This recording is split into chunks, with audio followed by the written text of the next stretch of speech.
គេថាគោះរំវន់តាមយកប្រាក់ខែតែបងតាមគោះស្នេហ៍គោះតួតែវិលក្បងហើយថ្លៃរកពេទ្យពីនិតព្រោះបងភ័យពេទ្យថាជំងឺថ្មីជំងឺនឹកអូននេះតែម្ដងចុះពេទ្យមានប្រាប់បងដែរទេឥឡូវថ្លៃទេកំពុងហក់ឡើងថ្លៃផងអូនថាបងកំពុងកើតរោគឆ្លង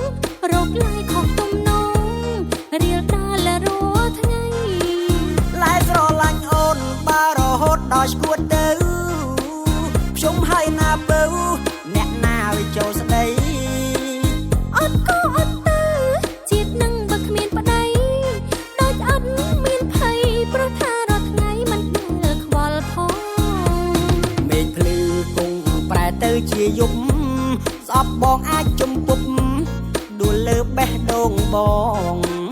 ឆ្អើមណាស់សំដីគ្មានប្រយោជន៍ផង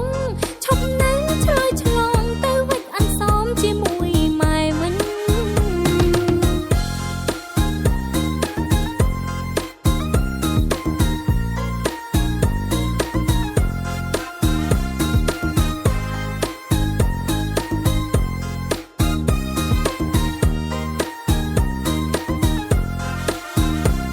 គេថាគោះរំវន់តាមយកប្រាក់ខែតែបងតាមគោះស្នេហ៍គោះតួតែវិលក្បងហើយថ្លៃ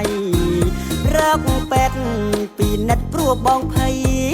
ពេទ្យថាជំងឺថ្មីជំងឺនឹកអូននេះតែម្ដង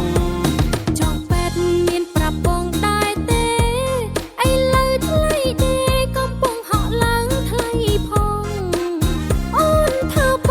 ងកំពុងកើតរោគឆ្លងរោគឡាយខុសទំនងរៀលដាល់រាល់ថ្ងៃឡាយស្រឡាញ់អូនបើរហូតដល់ស្គួតទៅខ្ញុំហើយណាបើ